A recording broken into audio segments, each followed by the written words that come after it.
명진 스님이 요즘 광화문 촛불집에 참석하신다고 합니다. 그래서 저희가 직접 스튜디오에 모셨습니다. 안녕하세요, 스님. 네, 안녕하십니까. 예. 어떻게 지내셨어요, 그동안? 허공무착사라는 절이 있습니다. 허공무착사요? 네, 허공무착사의 촛불법당에서 요즘에는 탄핵경하고 하야경 외우면서 그렇게 지내고 있습니다. 아, 허공무착사요? 네. 그런 절이 없는 거죠? 절이 없는 거죠. 예. 네, 다 놓으니까 대한민국이 절이고 대한민국 국민이 전부 신도고 그렇습니다. 허공무착사라는 건 무슨 뜻입니까? 집착하지 않는다는 건 무착이라고 그러고 무착. 집착하지 않는다. 그러니까 어떤 절에서도 스님을 부르지 않는다는 얘기죠? 이제 그렇다면. 그러니까 집도 절도 없다는 얘기를 이렇게 고상하게 표현합니다. 집도 절도 없다. 근데 이제 주말 촛불 집회 계속 참여하셔가지고 사람들 눈에 띄어서 저희가 이분 모셔야 된다 하고 모셨는데 촛불 집회에서 사람들이 구호를 외치는 이것이 연불 소리 같이 들린다고 하셨는데 이게 무슨 뜻입니까? 결국은 종교 역할이 뭘까라는 문제부터 시작하면은 종교라는 것이 그냥 법당이나 예배당에 앉아서 찬송가 부르고 연불 외우는 것이 아니고 실제적 삶 속에서 많은 사람들이 고통받는 현장 속에서 그분들의 고통 소리 문제들을 해결하려고 하는 문제인데 촛불이 외치는 그 함성 소리는 부정하고 부패한 그 세력에 대한 경고 준엄한 그 외침이거든요. 그것이 연불이라고 봐야 되죠. 마음속으로 부처님을 생각하는 게 연불이니까 생각념자 부처불자니까 그 부처는 뭘까?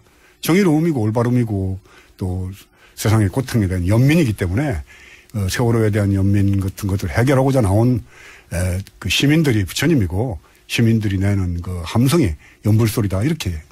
듣고 보니 그럴듯합니다. 네. 실제로 그럴듯해요. 실제로 그렇게 들리시는 거죠? 네, 그럼요. 네. 그래서 계속 나가시는 거고. 네.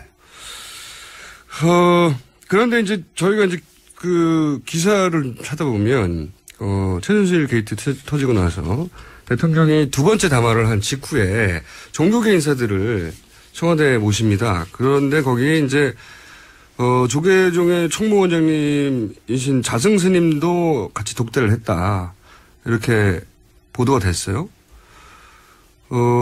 이 최순실 게이트에서 불교계, 특히 이제 조계종 역할을 어떻게 쭉 지켜보셨는지. 그래서 이명박근혜 하수인 역할을 했다고 보거든요. 지금 총무원장은. 네. 물론 본인 입으로도 그렇게 얘기를 했습니다. 내가 하수인 역할을 했는데 더 그런 게 없다. 본인이 그렇게 얘기했어요? 그럼요.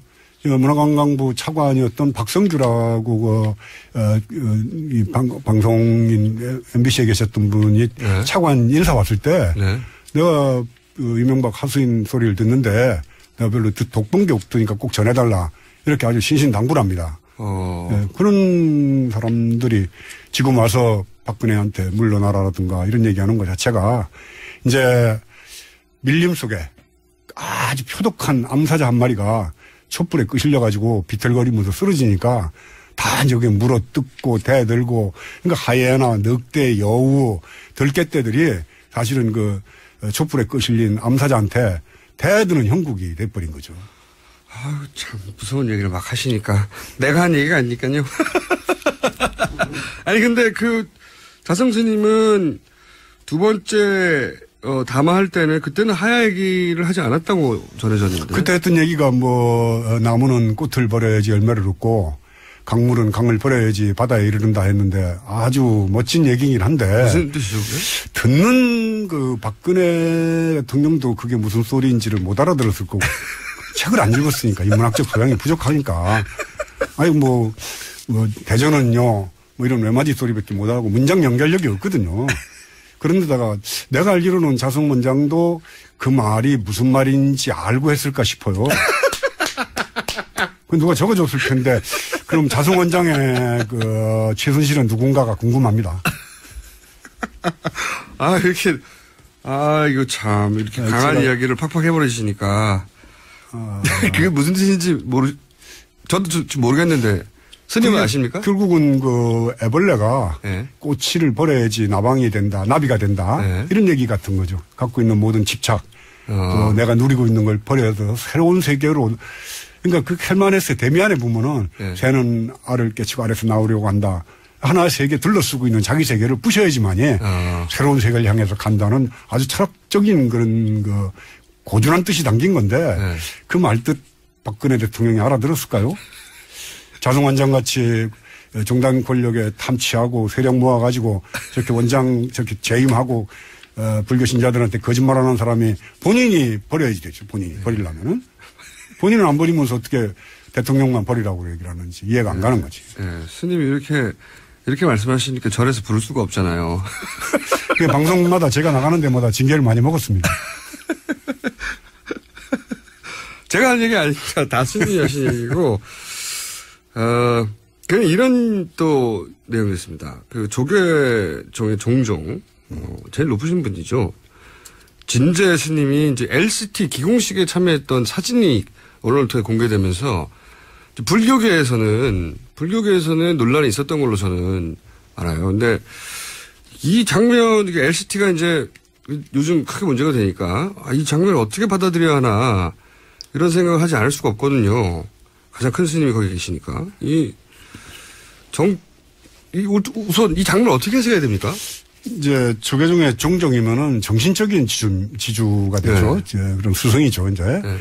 그런데 그 LCT 기공식 현장에 가서 법문을 하는 사진이 나와서 저도 당혹스러웠고, 종종이면 정신적인 지도자인데, 안 맞죠. 격에 안 맞는 데를 가신 걸로 보입니다. 그래서 성철 스님 같은 때만 하더라도 뭐 불자들뿐만 아니라 국민들로부터 존경받는 그런 정신적인 그 지주였었는데 지금은 종종의 위상도 많이 떨어졌어요. 그리고 해운대에서 이제 LCT 그런 기공식을 할 때 해운정사라는 절에 해운대가 있습니다. 거기가 이제 종종 스님 절이죠. 그래서 아마 참석하신 것 같은데 부적절한 처신이었다고 생각합니다. 부적절한 처신이었다. 그게 이제 가까운 곳에 사는 곳이니까 부탁을 받아서 어쩔 수 없이 가셨다고 해석할 수도 있는 거고요. 전 그렇게만 보고 싶습니다. 왜냐하면 그렇게 생각하지 않으면 너무 서글픈 일 아니겠습니까, 이게? 그러니까 부패한 재벌이라든가 부패한 권력 앞에 결국 가서 아부하는 형식이 돼버린 겁니다.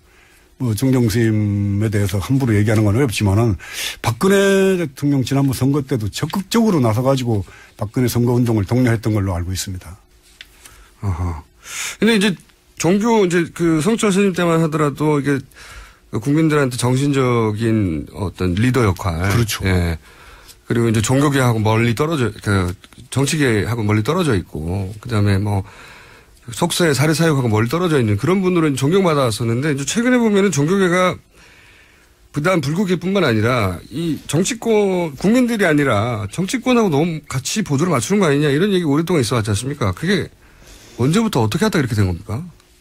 그러니까 뭐 다른 종교는 모르지만 불교는 일단 문화재 보수, 문화재 어떤 뭐 관리 때문에 국가 예산을 안 쓸 수가 없습니다. 그렇겠군요. 그러니까 예산을 얻었을 때는 뭐 로비를 하든지 각 단위 사찰별로 뭐 정치 권력자하고 세금을 나눠주는 거니까 결국 대통령이나 국회의원한테 잘 보여야 될 거 아닙니까? 그런 로비를 통해서 정치 권력하고 밀접하게 연결이 되고 그러니까 바른 말을 못하게 되죠. 점점 더. 그렇죠. 소금 먹은 사람이 물 마신다고 돈 얻어 먹었으니까 결국은 뭐 거기 아부하는 소리를 해야지 되고 뭐 이런 게. 이게 얼마나 오래된 오래된 거죠, 이게. 아주 오래됐는데. 근데 그런 종교계를 그러면 적극적으로 이용하게 된 겁니까? 그러니까 예전에는 이렇게 예산을 나눠주고 뭐 관계 정도 맺다가 점점 예산을 나눠줬으니까 우리 쪽의 일도 해줘야지 적극적으로 나서서 이렇게 적극적으로 정치권에서 이용하게 된 건가요? 그렇죠. 그게 지금 스님이 계속 비판적으로 보시는 이명박 박근혜 시대에 이루어진 일입니까? 아니, 그 전부터 물론 뭐 종단 예산이 문화관광부를 통해서 이제 이렇게 집행이 되고 했는데 그 전에는 이런 정도까지는 아니었어요. 노골적이지 않았다 이렇게. 근데 지금은 뭐 거의 이명박 때부터 템플스테이 비용 같은 게 뭐 연 200억 정도가 되는데 그런 돈을 지금 총무원장이 알아서 어느 절에 이렇게 보내도록 이렇게 조정을 하는 역할을 하는 거죠. 그러니까 내가 어느 절 주지를 하는데 절이 무너져가지고 곧 다시 이제 보수를 하고 싶다. 근데 돈을 달라고 해도 지금 원장이 안 주면은 그러니까 주면은 말을 듣게 돼 있죠. 돈 가지고. 그러니까 템플스테이 비용이나 그 문화재 그 관리하는 이런 도 비용이 지금 총무원장의 통치자금 빚 같이 이런 식으로 변해. 그러니까 예산, 국가 예산을 가지고. 그렇죠. 그게 국가 예산을 원래 나눠주게 돼 있는 건데 그거를 적극적으로 활용해서 종교계가 말을 듣지 않을 수 없도록 만드는 거고. 그렇죠. 네. 그리고 종교계 내에서도 그런 예산을 가지고 다시 한번 종교계 다른 그 인사들을 자기 뜻대로 조정하고. 그렇죠. 그런 일이 벌어진 거군요. 그런 상당 권력을 계속 갖고 가는 거죠. 돈 가지고. 네. 그러니 그렇게 했으니 이제 우리가 선거에 나왔으니 당신 적극적으로 도와달라. 그렇죠. 요구를 하면은 본인이 그런 권력을 계속 유지하려면 그 종교계에서도 그 말을 들어줘야 되고. 안 도와줄 수가 없죠. 네. 근데 그걸 안 하셔서 지금 잘리신 거예요? 저는 그걸 안 했다기보다는 적극적으로 이제 MB 정권에 대해서 거꾸로 비판을 하셨죠. 네. 그럼요. 그럼 잘릴만 하네요. 근데 그 MB 시대에 사실은 거의 유일하게 종교계에서 시국 비판을 하셨고, 근데 그 시국 비판들이 지금 되돌아봐도 굉장히 정확한 워딩이 정확한 시점에 나왔다. 저 개인적으로 그렇게 생각하는데. 촛불 집회에 나오시면서 단순히 연불 소리뿐만 아니라 이 시국에 대해서도 생각이 있으셨을 거 아닙니까? 당연히. 당연하죠. 예. 제가 그런 시국 사안들을 좀 여쭤보고 싶은데, 예를 들어서 이제 어제 있었던 일들 중에 가장 가까운 사안 하나 여쭤볼게요. 박근혜 대통령이 점점 확인되고 있는데 처음에는 4월에 자진 사퇴 뭐 이런 얘기도 하다가 근데 실제로는 내려오실 생각이 전혀 없어 보여요. 이제 법률 대리인들도 그 사안들을 전면 다 부인한단 말이죠. 이런 태도는 어떻게 보십니까? 본인이 잘못이 없다고 그러지 않습니까? 그렇죠. 없다고 생각하시는 것 같아요. 그러니까 조선시대 그 일본 놈들한테 나라를 팔아먹은 이완용도 본인은 전혀 잘못이 없다라고 얘기를 합니다. 다만 그 외교권을 일본에다 잠깐 맡긴 것 뿐이지 그건 나중에 찾아오면 되는 거다. 내가 뭘 그렇게 잘못했느냐. 그러면 원료 그 쿠데타를 일으켰던 박정희 대통령 같은 경우도 구국의 결단이었고 뭐 전두환의 그 12.12 군사반란도 다 구국의 결단이었다라. 자기 잘못을 인정을 안 하는 거죠. 참, 이완용을 암살을 하려고 그랬던 이재명이라는 분이 있죠. 독립운동했던. 이재명이 이완용을 암살하려고 그러다 잡혀가가지고 사형당하면서 했던 말이 다른 죄도 다 무서운 죄지만은 마지막까지 반성하지 않는 이완용의 내 죄가 정말 큰 죄라고 이렇게 얘기를 합니다. 반성하지 않는 죄. 반성하지 않는 죄. 그럼 박근혜도 똑같다고 보는 거죠. 그러면 좀 더 정치적으로 첨예한 사안을 여쭤보면 이제 박근혜 대통령이 대통령의 권한을 행사할 수 없자 황교안이 박근혜다 이런 구호도 등장하기 시작했어요. 네. 이 직무대행 체제에 대해서는 어떻게 보십니까? 시사평론 불자로서. 저는 뭐 교통방송이 이런 그 차량의 교통만 하는 게 아니고 사람들의 생각과 정보와 많은 사람이 살아가는 삶의 교통도 정리해주는 쪽으로 이렇게 바뀐 거에 대해서 아주 대단히 높이 평가를 하면서 오늘 이 자리에 나왔거든요. 감사합니다. 네. 우리 김어준 총수의 그 역할이 굉장히 크다고 생각을 합니다. 저도 그렇게 생각합니다. 네. 그래서 금방 물어보신 황교안 총리 대행에 대해서는 좀 그렇게 답변하고 싶어요. 과연 총리 자격도 물론이거니와 대통령 대행을 할 자격이 있는가? 왜냐하면은 이명박 대통령도 군대를 안 갔습니다. 그렇죠. 근데 황교안 총리도 징병검사 3번을 피하다가 마지막에 이제 단마진이라는 피부병으로 면제를 받는데 면제 사실이 단마진이라는 것이 판정 나기 전에 면제가 돼요. 자세히도 아십니다. 네. 아니, 제가 그렇죠. 여기 김총수를 만나러 온다고 준비를 좀 했어요. 그리고 역대 그 병으로 면제를 받은 사람이 3명밖에 없대요, 역사상. 4명. 4명입니까? 365만 명, 그러니까 91만 명 중에 1명 나오는 정도의 희귀한병이라. 그렇죠. 근데 그 진단받기 전에 이제 어쨌든 면제가 됐고. 그래서 석연찮은 이유로 이 병역 기피한 사람들 지도자가 될 수가 없습니다. 병역 기피, 병역과 병역 의무와 납세 의무는 강력하게 처벌을 해야지 돼요. 그러니까. 이제 이분이 입만 여시면 계속 안보 얘기를 해요. 애국 얘기를 하고. 네. 애국가를 4절까지 이렇게 외우는 걸 자랑으로 생각하는데 이분들의 애국가는 중국이 쳐들어오면 중국 애국가가 될 거고 또 일본이 쳐들어오면은 일본 일장기 앞에서 애국가 부를 거고 성조기 앞에서도 애국가 부르고 애국가가 바뀌는 사람들이라서 4절까지 부르는 겁니다. 이제. 그렇게 부르고 영국 같은 경우는 모병제입니다. 징병제가 아니고. 네네. 근데 영국 황족들은 의무적으로 이 군대를 그렇죠. 가야지 돼요. 네. 그리고 군에 가서 2차 세계대전 이후에 군에 가서 죽은 사람들 비율이 황족들이나 이 고위층의 아들들이 죽은 비율이 서민들 죽은 비율보다 훨씬 높습니다. 맞습니다. 영국은 그렇다고 해요. 이렇게 네. 돼야지만이. 왕자도 최전선에 가서 헬기를 몰고 네. 네.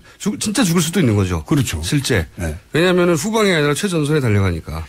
미국도 그렇습니다. 하버드 대학교에 재학 중이던 이 케네디가 군대를 지원하는데 떨어진 네. 거예요.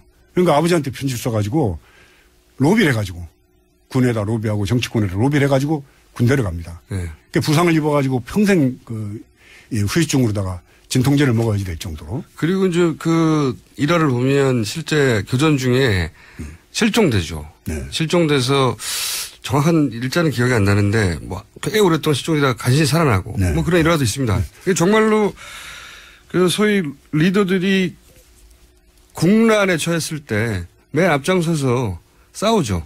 네. 근데 그런 사람들이 대부분 대한민국은 근데 네. 어떻게든지 해서 군대를 안 가야지 되고 또 군대를 가더라도 내 아들 자기 아들을 군대를 보내더라도 어디 코너링 잘한다고 그래서 이제 꽃보직으로 가서 거의 군대 생활을 안 한단 말이에요.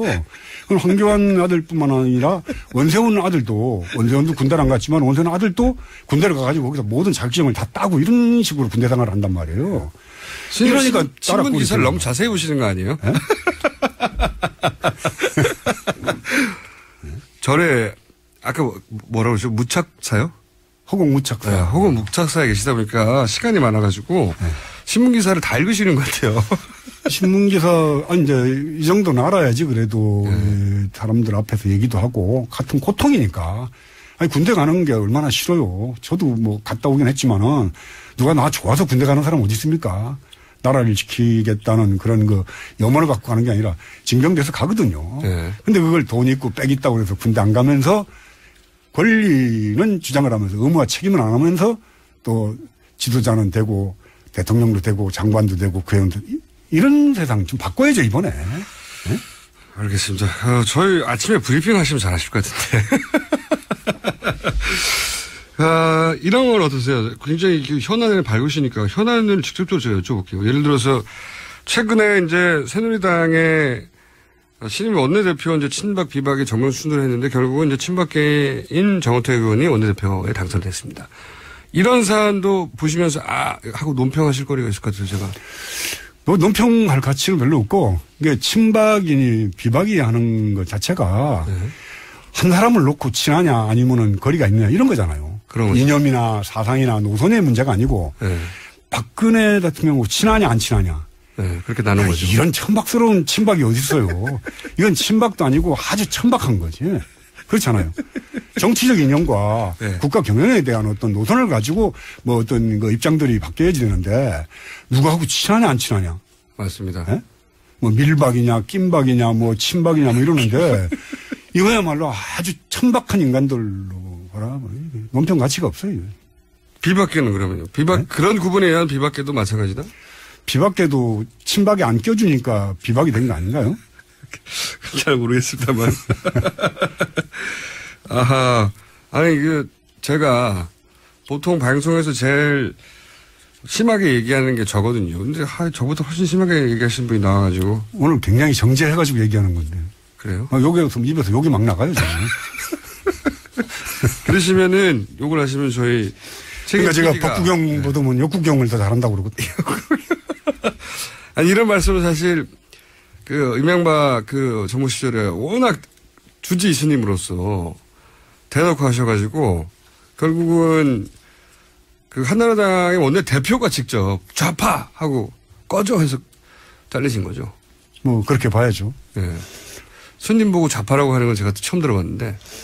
그것도 이제 이 자승 원장이 네. 템플스테이 예산 받으려고 하는 자리예요. 좀 올려달라고. 아하. 그래서 고흥길 문화관광위원회 위원장하고 예. 같은 자리에서 얘기할 때 이제 원내대표였던 안상수 그 의원이 예.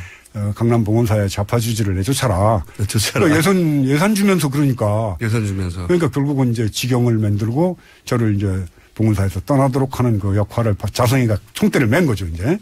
그렇군요. 권력의 말을 듣고 권력의 사냥개 노릇한 거죠. 사냥개.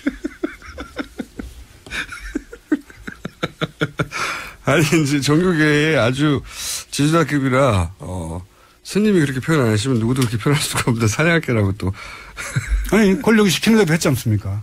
네. 그런가 보죠. 네. 본인이 나중에는 뭐 죽을 죄를 졌습니다. 입이 10개라도 할 말이 없습니다. 아 그렇게 말해요? 그럼요. 본인이 직접. 네.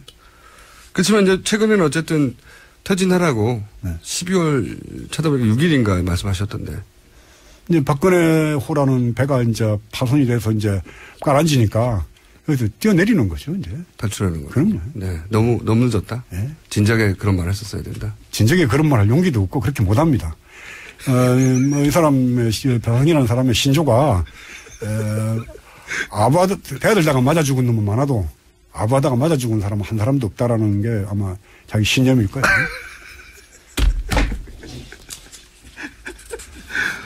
아이고, 왜 이렇게 웃어요? 아니, 이제. 난 지금 굉장히 심각한 얘기를 하는데. 보통은 할 수 없는, 사석에서도 잘 하기 힘든 얘기를 막 대놓고 하시니까, 방송에서. 시간이 거의 다 돼가는데, 한 번 더 모시기로 하고, 아니, 뭐, 저희 생각으로 아침 브리핑을 하시면 저보다 훨씬 잘하실 것 같긴 한데, 이런 말씀도 하셨어요. 그래서 제가 여쭤보려고 하는데, 대통령은, 이게 지금 현 대통령, 전 대통령, 이명박 박근혜 대통령에 대한 비판을 굉장히 많이 하시고, 지금 많이 하시고, 그러면서, 그렇다면 어떤 사람이 대통령이 돼야 되느냐, 이런 질문에 대해서 손석희 같은 사람이 대통령이 되면 어떨까라고 하셨는데, 왜? 대통령이라는 자리를 너무 규정을 두지 말자는 거죠. 그러면 그 세월호 참사 때 그 팽목항에 가가지고 며칠씩 옷도 안 갈아입고 그저 그 세월호 유족들한테 위로가 되는 말을 전해주면서 끝없이 그 뉴스에 대해서 이렇게 브리핑을 했던 그 손석희 막 따뜻한 그 감성들 그리고 저녁 8시부터 9시 반까지 이렇게 뉴스 진행하고 맨 끝에 그 앵커 브리핑 하잖아요. 네. 그때 멋진 말들이 나옵니다. 맞습니다. 네. 그럼 우리나라 대통령도 저 정도는 돼야지 되지 않느냐. 저녁마다 텔레비에 나와서 국민들에게 오늘은 어느 나라 국가원수를 만났습니다. 오늘은 국무위원들과 무슨 의견을 나눴습니다. 하면서 브리핑할 수 있는 정도의 그런 그 능력 있는 사람 말도 할. 김어준 총수도 그런 능력권자로 들어가는 거죠. 물론 저도 마찬가지고. 저도 마찬가지고. 그런 사람들이 대통령을 해야지. 말도 못하고 무식하고. 패거리 모아가지고 이게 무슨 뭐 조직폭력배 같은 사람 이런 두목 같은 형식으로 정치하려고 하는 사람들. 이건 정리하고 정말 따뜻하면서 고통받는 사람들에 대해서 연민하고 안타까워하는 사람들. 이런 사람들이 대통령 해야지 되고. 그런 의미로? 네. 네. 그렇죠. 기본적으로 국민들한테 지금 시대 정신이 뭐고, 그리고 나는 그 시대 속에서 어떤 역할을 하고 있다. 이런 말을 자기 언어로 분명하게 전달할 수 있어요. 그렇죠. 네. 언어는 생각이 언어로 돼서 나오는 거기 때문에 그 사람의 말을 들으면은 얼마나 그 사람이 자유로운 사람이고 얼만큼 정직한 사람이고 이거 말장난한다고 그러는데 그 말장난이 아닙니다. 생각이 자유롭지 않으면은 말의 전환, 반전 못 일으키는 거죠. 스님은 굉장히 자유로우신 분인 건 알겠어요, 제가. 전 뭐 주지도 안 하고 아무것도 안 하니까 자유롭죠. 무탁사 주지 스님. 무탁사 참. 그러면서 또 뭐 김대동 씨도 언급하고 막 하셨던데 김대동 씨는 그러면 무슨 일을 시킬까요? 법무부 장관 하다가 이제 뭐 총리까지 하고 대통령 대행까지 하는 황교안하고 김대동 씨하고 비교를 한번 해봅시다. 법 정신에 누가 더 투철한가? 김대동 씨가 저는 그 뭐 성주 사드 반대하는 집회당에 가서 네. 헌법 몇 조 하면서 얘기를 하는데 엄청 감동을 받았어요. 네, 다 외우더라고요. 네. 네. 그때 보고는 난 절대 앞으로 마이크를 잡지 말자. 이제 모든 건 김대동한테 맡기고는 물러나야겠다. 저는 그 장면을 보면서 그랬는데 암기 과목은 잘했겠구나. 그래서 법정신의 기본에 투철한 건 오히려 김대중 씨다. 그럼요. 헌법 정신에 투착을 하고. 국무총리 같은 거 시켜야 되는 겁니다. 그럼요. 왜 꼭 국무총리는 정치하는 사람들 그런 뭐 패거리를 하고 만들어가지고 이런 사람들만 시키려고 그러느냐. 네. 아니, 김미아 씨 같은 분을 문화관광부 장관 시키자는 발상. 김미아 씨요. 네. 촛불에 나와서 마이크 잡았던 중고생들을 교육부 장관으로 이런 식으로 좀 바꿔 생각해 보자는 거예요. 저도 그러면 저 방송국 몇 개 주시든지요. 저도. 그래서 방송통신위원장을 하든지 아니 국정원장으로 하든지. 국정원장. 아니 저희끼리 농담으로 최순실 사태 처음 터졌을 때 저희 제작진하고 그런 얘기 했었거든요. 내가 대통령하고 저희 책임 PD가 너 뭐 줄까 그랬더니 SBS 달라고 그러더라고요. 그래서 MBC도 해! 배포가 되고 KBS도 해! 해가지고 쫙 나눠준 적이 있거든요. 아, 그런 거 하시는구나. 네. 아, 너무 재밌습니다. 시간이 거의 다 됐는데, 이게 촛불, 지금 이제 춥다 보니까, 그리고, 이게 벌써 뭐 7자, 8자 되다 보니까, 연말 연시다 보니까, 이제 참석 인원들이 좀 줄어들고, 아마 네. 또, 이 전국에 이제, 이거 내가 직접 나와서 얘기했다 싶은 순간이면 또 많은 분들이 나오겠죠. 네. 저는 그래서 그런 걱정은 안 드는데, 이게 촛불이 꺼지는 거 아니냐. 그런 걱정 절대 안 하는데, 그런데 거기 나온 분들이, 뭐랄까, 나가면서도 우울하거든요. 기쁘기도 하고 우울하기도 해요. 동시에. 굉장히 묘한 감정인데, 그분들에게 혹시 해주실 말씀 있으세요? 마지막으로? 저보고 이제 나가면은 그 시민들이 나와주셔서 고맙다고 그러는데 네. 제가 사실은 거기 나가서 위안을 받고 위로를 받습니다. 제가 위로를 하고 위로안을 한 게 아니고, 그러면서 온 국민이 고통의 바다에서 헤어나고자 하는 그 염원이 당긴 그 촛불이라고 봐요. 함성이고. 그래서 그때 올리는 촛불이야말로 부처님 올리는 등공양하고 똑같다. 그래서 저는 뭐 이번 크리스마스 이브에도 어차피 촛불이 켜질 텐데 뭐 찬송가 대신 탄핵가와 하야가를 부르면서 우리가 크리스마스를 또 맞이하고 연말 연시를 보내는데 큰 그 위로와 위안이 되는 게 저는 촛불이라고 생각을 합니다. 매주 토요일 날 어디 가면 스님 뵐 수 있죠? 어느 위치에 주로 계십니까? 광화문 그 미대사관 앞에서 시작해가지고 네. 어제는 그 삼청동 총리공원 쪽으로 갔었고 지난주에는 그 청운동 차벽 앞에서 잠깐 마이크도 잡았습니다. 스님 그러니까 행진하고 같이 가시는군요. 아예. 네, 걸어. 그 한가운데서. 네, 네. 그 옆에서 구경하는 게 아니고. 아니, 그럼요, 같이. 한가운데 들어. 저 지난주에는 그 세월호 엄마들하고 같이 종로에서부터 청운동까지 걸어갔었고요. 그러면 혹시 그 SNS 하십니까? 페이스북만 합니다. 페이스북. 네. 그럼 어디 계실지 좀 알려주세요. 그 전에. 네. 스님을 꼭 만나보고 싶어 하는 불자들도 많이 있을 거예요. 그 현장에 나온. 그렇죠. 네. 네. 그러면 그 SNS에다가, 페이스북에다가 이번 주는 저는 이쪽 부분에서 출몰할 예정입니다. 이렇게 알려주세요. 네. 그러겠습니다. 오늘 여기까지 듣겠습니다. 오늘 말씀 감사합니다. 네. 고맙습니다. 지금까지 명진 스님이었습니다.